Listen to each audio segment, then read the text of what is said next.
Earthquake decision. The one who got left behind. The year of the earthquake, my sister and I were trapped under the rubble. The rescue worker said, "The terrain's complicated. Saving one might cause a collapse." Without hesitation, my parents shouted, "Save my sister first." She also yelled, "Save me first, save me first." The firefighters kept saying, "Don't move." But my sister didn't listen. She pushed at everything she could. Later, the weight of a collapse crushed me alive. When I opened my eyes again, I was back on the day of the earthquake. I woke up in shock and checked my phone. It was the day of the earthquake. 2 hours to go, it would strike at 2 a.m. It was just midnight. I didn't have time, so I put on shoes and ran out. In the past, the earthquake killed so many. Since I got a second chance, I couldn't just watch. Saving even one is better than none. I went door to door on the first floor, waking everyone up. Once I made sure they were awake, I moved on to the next. After waking everyone on all 7 floors, I had 5 minutes left. I rushed back home with 2 minutes to spare. Last time, trying to save my sister cost me my chance to escape. But this time, I'll leave it to Mom, who loves her more. I ran to my parents' room. "Mom, Dad, there's an earthquake. Get up." I woke them up, then checked the time. 40 seconds left. I tried waking sister, but she won't wake up. What should we do? They started questioning me. Who said there'd be an earthquake? It's the middle of the night. Before they could finish, the building shook. What about sister? I urged. Mom looked terrified and ran to her room, yelling, "Carrie, wake up. It's an earthquake." Dad pulled me, trying to get us downstairs. The quake was intense, leaving us no time to think. As we reached the bottom, there was a huge crash. The building collapsed. Mom and sister were buried in the rubble. Around us were screams and cries. My ears buzzed and everything blurred. I recalled the past. That day when the building shook, I jumped up. At the door, I saw my sister still asleep. I tried shaking her awake, but she was out cold. Meanwhile, my parents were already outside, and I lost my window to escape. We both got trapped. By morning, rescuers found us. I heard Mom's voice, but she was calling my sister. "Carrie, hang in there. Someone's coming. Just hold on."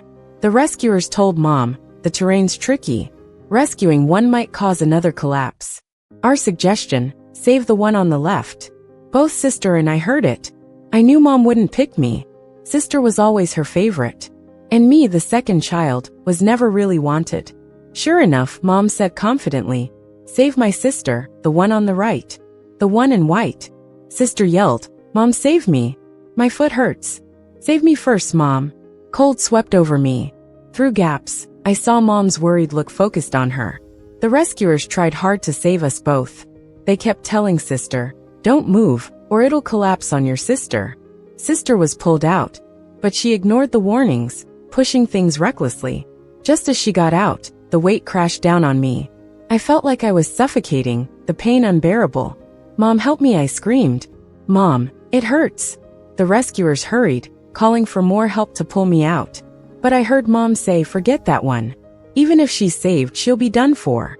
I can't handle taking care of an invalid." The light through the gap vanished, along with my life.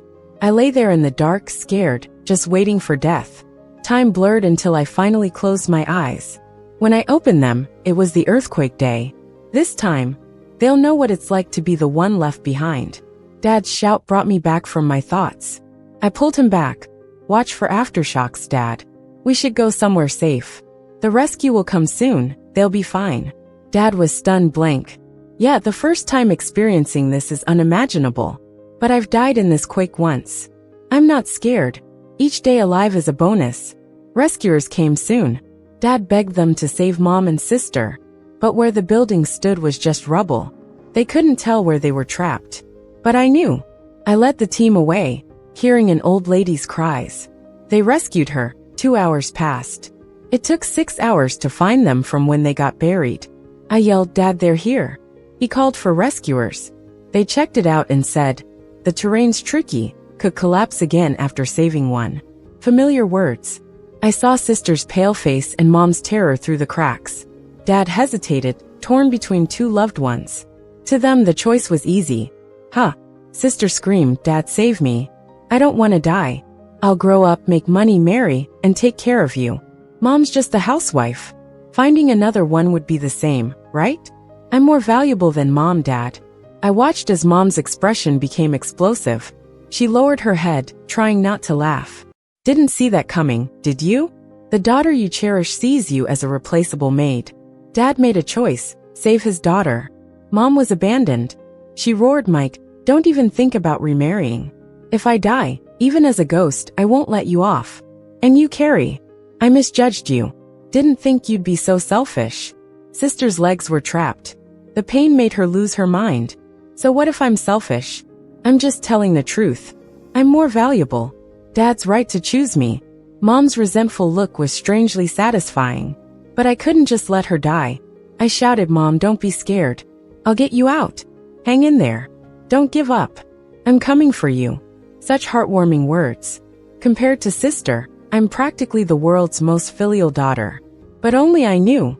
I just wanted to deepen her resentment towards my sister. The terrain was tough, and the rescuers struggled to get my sister out. The moment she was pulled out, I noticed her legs were blackened. I heard a medic say, she might need an amputation. Sister was dragged away. Over on Mom's side, there was no collapse. Maybe her position was different, or maybe sister didn't move around this time. Mom was saved too. They both ended up in the hospital. Dad stayed with sister, while I was with Mom. I was getting more curious. Once Mom woke up, would she resent sister? Or even after being insulted, would she still only care about her? Looking at my unconscious mom in the hospital bed, I stared at her intently. It was the first time in my life I could look at her face so closely. Growing up, Mom never gave me the time of day. Grandma told me she wanted a son. Instead, she got me a girl. She was mad and dumped me at Grandma's right after birth. Grandma couldn't watch me starve. Luckily, a couple of neighbors had newborns too. I got by on borrowed milk until I was 8, ready for school. Grandma called Dad, and he brought me to town for school. Sister was 2 years older. When I was in 1st grade, she was in 3rd. I always struggled with school, since I didn't have any exposure before. My grades never rose above the bottom. Mom didn't like me. I always had chores, washing dishes, doing laundry, cleaning. I barely had time to study and couldn't catch up even by middle school. Meanwhile, sister was always top of the class, treated like a treasure. My birthday was a month after hers, yet they never celebrated mine. I wasn't even allowed a slice of her cake. They said I'd steal her luck. But now, sister has lost her legs and her face is scarred. Will my parents still love her the same? Staring at Mom's face, my gaze changed from resentment to concern because she woke up. She looked at me confused then relieved. I rushed to ask, Mom, you're awake? You feel okay? Need me to get the doctor? Mom grabbed me and asked, how's your sister? I nearly lost my cool. Sister's not good. Her legs are gone, her face is scarred, and she hasn't woken up. Mom went silent, lying in bed without a word. Neither sad nor happy, perhaps deep in thought. The day Mom was discharged, sister woke up. She saw that Mom was alive and didn't know how to react. Dad wasn't at the hospital, possibly figuring out a roof over our heads. Sister didn't know yet about her legs or the scars on her face. After hesitating, she spoke, Mom, you're alive, that's good. As long as we're both alive, that's all that matters, right? Don't blame me. I was scared too. Mom's expression turned grim. The desperation from the brink of death felt unforgettable. I walked over and held Mom's arm. Mom, you just woke up. Don't stand too long, have a seat. It's a miracle you're alive. I stopped short, knowing adults hate hearing ominous things. It worked though. Mom's gaze at sister grew more spiteful. Sister glared at me bitterly. Wendy, stop stirring things up. Mom will never like you. Right in front of Mom. Her words seemed to remind Mom. She turned, grabbed my hand, her eyes watering. I didn't raise you for nothing, it's my bad. I was wrong. I'll make it up to you. I squeezed her hand, smiling, slightly tilting my head to give sister a smug look. Inside I questioned, will Mom keep her word? At mealtime, Dad brought 3 meals. We each got one except sister. She questioned, why don't I get one? Dad ate, saying, you just had surgery, we're out for days. Doctor says you should start with something easy to digest. I'll get you some porridge later. Sister was puzzled, what surgery? What did I have done? The three of us froze. Sister didn't know yet about her legs. Nothing answered her. Her emotions began to unravel. Tell me. What surgery? Mom lost patience and whipped off her blanket. An empty bed, her legs were gone. My sister opened her mouth but couldn't speak. Tears rolling down her face like big pearls. Silent breakdown. My mom didn't seem satisfied, snapping a photo of her face on her phone and shoving it in her face. Sis lost it, crying with her hands over her face, earning a scolding from the nurse. Quiet. This is a hospital. Don't disturb the other patients. I watched as my sister's face suddenly went pale. She couldn't believe it, shaking her head, muttering, "Impossible, impossible, wasn't I saved? How could this be?" I kept my head down eating, watching Mom confront her. I realized how deep Mom's resentment ran, feeling snubbed by the daughter she loved most. It must have hurt, getting abandoned like that. I gnawed on a drumstick, listening as Mom mocked. Do you think getting saved means a happy life again? And your dad finding someone else for you? If he had, and you looked like this, he'd have run off with another woman and not care about you at all. I can't believe I spoiled you, and you wanted me dead. I really was wrong about you. At this, Dad set down his lunchbox, moved to Mom to reassure her. Honey, I never thought of leaving you. It's just our daughter begged me, and my heart ached for her. Mom shot Dad a glare. All I heard was Wendy not wanting to give up on me. Heard her saying she wanted to save me. Don't take me for a fool. They argued while I finished my food. Our house was now in ruins. Dad managed to arrange temporary housing. Once Sis could leave the hospital, we moved into a makeshift shelter. Sis needed special care, someone at her side constantly. Mom refused to touch her, and Dad, being a guy, found it inconvenient. So it fell on me. Sis kinda liked my attentiveness, which bugged me a bit. One day, she said she needed the bathroom. I pretended not to hear her, busy washing dishes outside. Dad and Mom weren't home. It was just Sis inside. After dishes, I hung up the morning's wash to dry. When Mom returned, she found me working and offered to help. Then we heard a thump. We rushed in together. Sis had fallen, covered in her own mess. Mom walked out in disgust, took a breather, then returned. Soon after, Dad came back, called me aside and said he arranged for me to transfer to a school. I was off quickly, leaving just Mom and Sis. Sis was mortified, pushing Mom as she tried to help, covering her in dirt. Yet Mom dragged her to the wash bin, cleaning her up through tears. They didn't talk, but the care was real. A mom can't just abandon her daughter. But what about me? Why'd she abandon me back then? Dad had fixed my school situation. I'm the only one who can attend normally, so he had to consider me. Going to a school in a city I never imagined. That evening, Dad and Mom talked it over. Since the house was gone, and renting was a necessity, they decided to move to another city, maybe Beijing. More opportunities in big cities. Mom agreed. We rented a small 2-bedroom apartment. Mom and Dad shared one, I had the other, and Sis slept in the living room. Initially, Sis objected, causing scenes. At first, they reasoned with her, then resorted to discipline when she continued. Watching Sis get gradually compliant left me feeling conflicted. Wasn't this my everyday? Why did she act so hard done by? Stubbornness was often met with punishment, something I was used to. Why was it so distressing for her? The new school was great. Knowing I was a quake survivor, classmates were kind, and teachers offered extra help. I adapted fast, with freed up time for study, as chores were no longer my concern. My grades soared. Bringing home perfect scores earned me Mom's praise. So that's what being valued feels like. But Sis grew quieter, fixated on our happy family. Dad bought Sis a pair of prosthetic legs to aid her self-care. But they hurt her due to poor materials. Dad wasn't indulgent. Prosthetics are like this. If you want to stand, bear the pain. Maybe driven by the recent blows, Sis endured, eventually learning to stand. Though shaky, it was a huge change.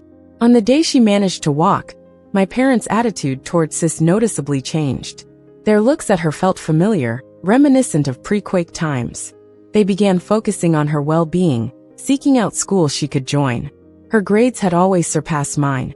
If I aced everything, she'd exceed even that. Their joy was genuine.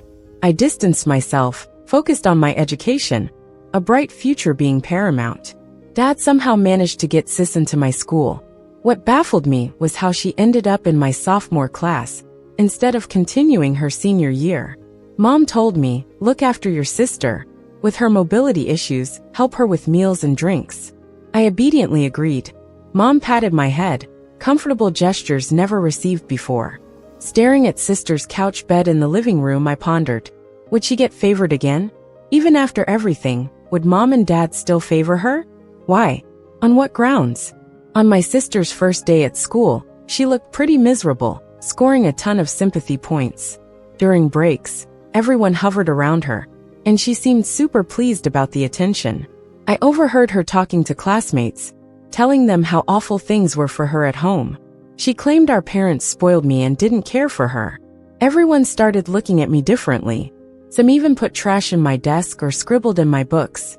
My homework seemed to disappear mysteriously, and teachers began asking why I wasn't turning it in. Feeling upset, I stayed quiet and didn't defend myself. The teacher gave me a pep talk, urging me to adjust my attitude toward studying. I nodded in agreement. Upon leaving, I saw my sister standing at the door. I ignored her and walked back to class. The noisy classroom fell silent as soon as I walked in. Instead of going to my seat, I headed to the front. I wrote the names of everyone who'd bullied me recently on the board. You think I ratted you out to the teacher about my missing homework? Guess again. Don't assume your actions go unnoticed.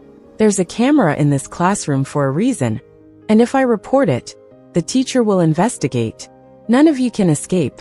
Don't pretend you're on some moral high ground, claiming to act with justice. If you're so righteous, then why not focus on becoming a cop? There are billions of people in China who need protection. Reflect on your actions. Is this really heroism, or just bullying? As the class bell rang, I erased the names on the board one by one. I glanced at those who'd bullied me before taking my seat. The classmate sitting behind me held me back as I sat. Sure enough, there was glue all over my chair. Luck would have it, my sister wasn't back yet, so I swapped chairs with hers. When the teacher returned with my sister, her face didn't look too happy. The teacher distributed the last set of test papers, from top scores to bottom. I was the first to collect mine, scoring a perfect score as usual. When everyone else had theirs, only Carrie's was left. She lay across her desk, looking utterly devastated. The teacher had someone pass her the paper. Each person who saw it was a bit shocked. 12 points. A former top student from a small town, now in a regular Beijing school, scored just 12 in math. It was the last study period, and the teacher spent the whole session reviewing mistakes with us. Once class let out, everyone quickly packed up to leave. Only Carrie seemed too upset to move. I got my things together and headed out. She called after me. Aren't you going to help me? Help me pack my bag and correct these mistakes. Ignoring her, I stood up and walked out. But I didn't go far, waiting at the door to watch her break down. As she tried to stand up, her pants stuck firmly to her chair. Embarrassment, frustration, and resentment overwhelmed her, and she started crying in the classroom. I went to find the teacher, explained the situation, and soon parents were informed. When my mom found out my sister was bullied, she was furious and demanded an explanation from the teacher. I entrusted my daughter to you guys. You should take care of her. She's already suffering, and now she's being bullied at school? Don't you teachers handle this? If it weren't for my younger daughter, would she have been stuck to that chair all night? My sister tried to say something, but I pulled her back. Sis, let's go to the bathroom and change your pants. She shoved me away. Stop pretending to be so nice. Isn't this all you're doing? The teacher had enough and stepped in. Carrie's mom. Now that everything is out in the open, I need to share my thoughts. You've seen Carrie's situation is unique. Everything at our school poses challenges, and Wendy always has to assist her. Wendy used to always complete her work and excel. Since Carrie came, Wendy's been missing assignments. She's a student. Her priority is to study. Giving her too much responsibility distracts her. If this continues, both kids face setbacks. Mom shot me a glance. Her studies have never been great, but Carrie was always among the top in her class. I enrolled her in this school thinking about her future. The teacher brought out the recent test scores. Check for yourself which child is performing better. I'd recommend sending Carrie to a specialized school. She'll get proper care and won't hinder your other daughter's future. Mom hesitated, looking at the report card. My sister was anxious, quickly ripping up the report. Mom, I'm not leaving. I want to stay. I can manage on my own, and we'll catch up in grades. Just give me some time, and I'll prove it. The teacher didn't push further, sighed and left. Back home, I overheard my parents talking in another room. Dad opposed the teacher's suggestion, having pulled strings to get her into this school.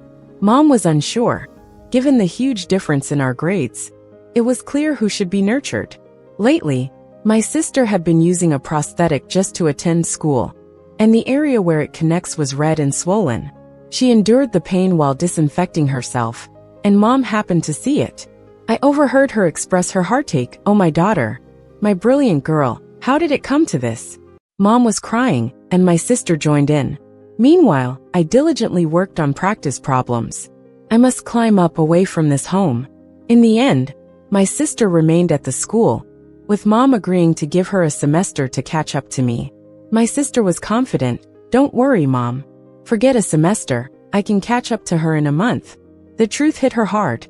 My sister is 2 years older than me, and should have been a senior in high school.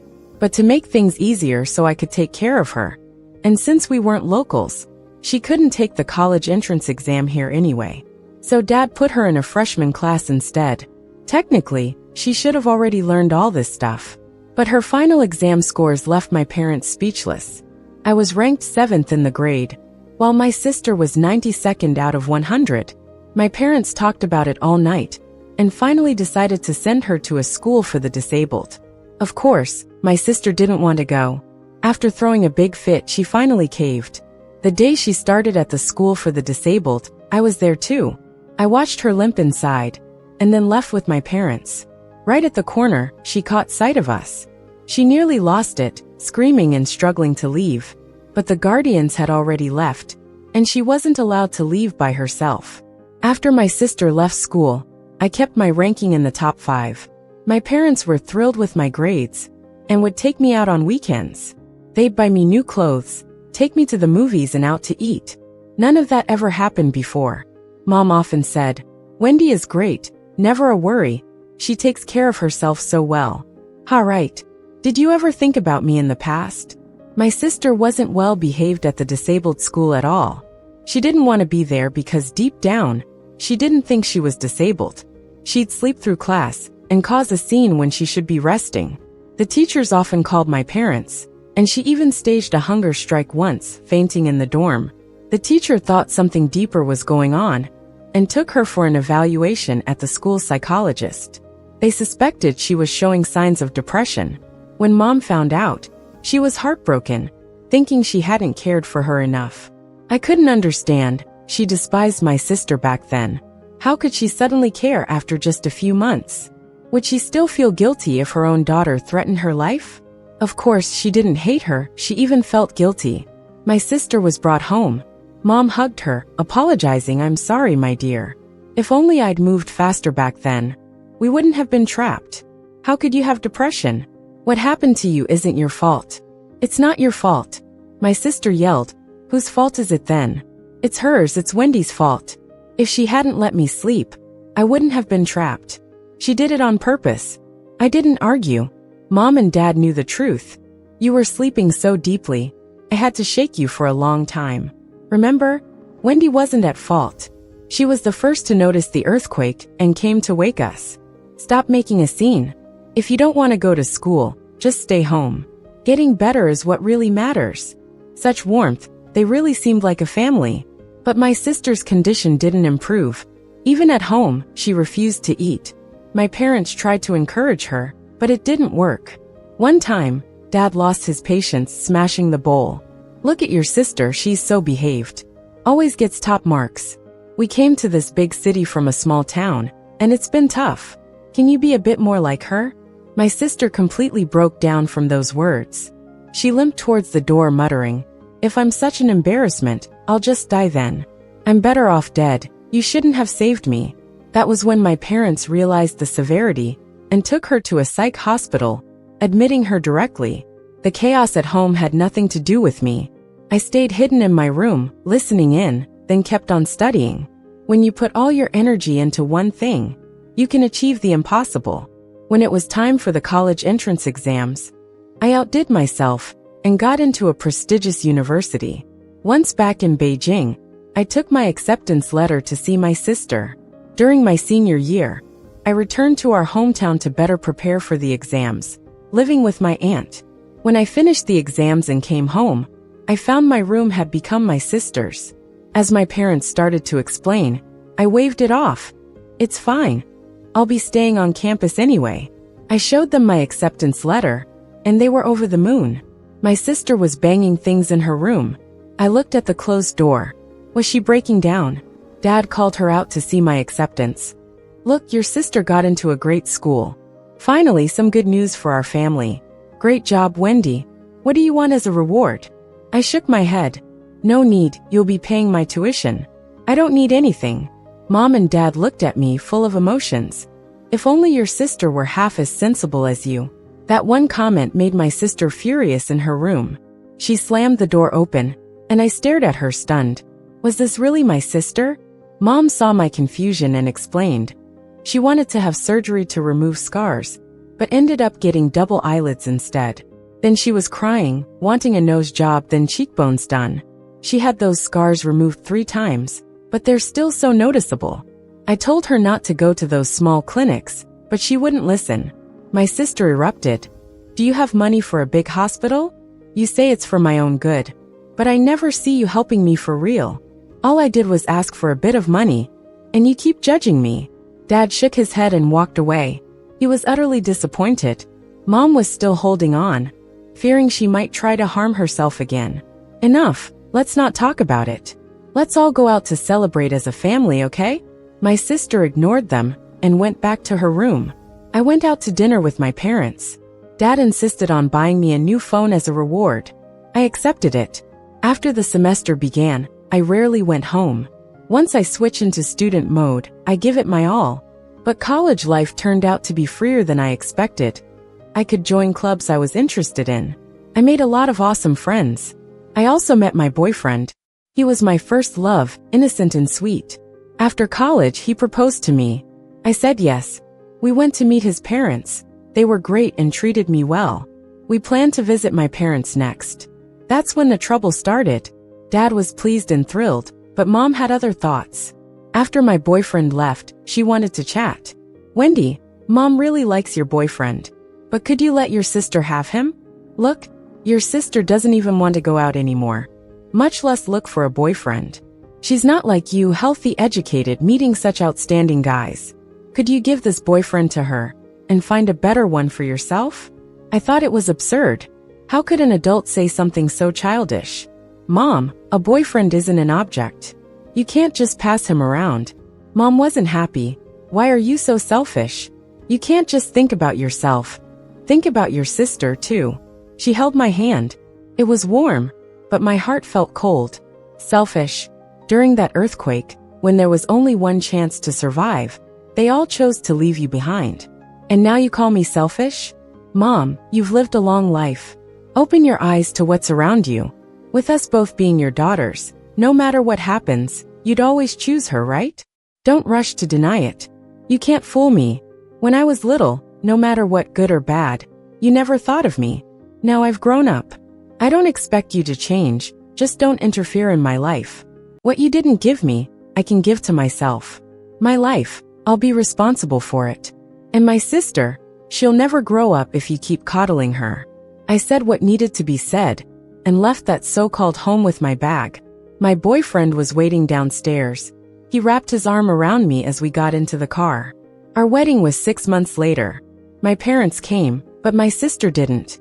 Married life was sweet. My job was going well. If you work hard, things usually turn out okay. As for my sister, a year later, I got a call from Mom saying she was missing. I planned to go home and help look for her, taking leave from work. Yet there she was downstairs at my office. She held a dagger, eyes burning red. You're doing this on purpose, aren't you? You've been reincarnated, haven't you? Mom and Dad didn't choose you. You died in the ruins. Now you're taking revenge on me, right? You didn't wake me up on purpose. Didn't you? You must have done it. You're a bad person. You stole the life that should have been mine.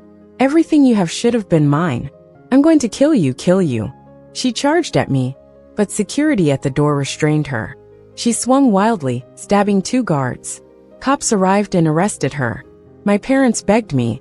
Your sister was crazy. She wasn't herself. Please don't press charges.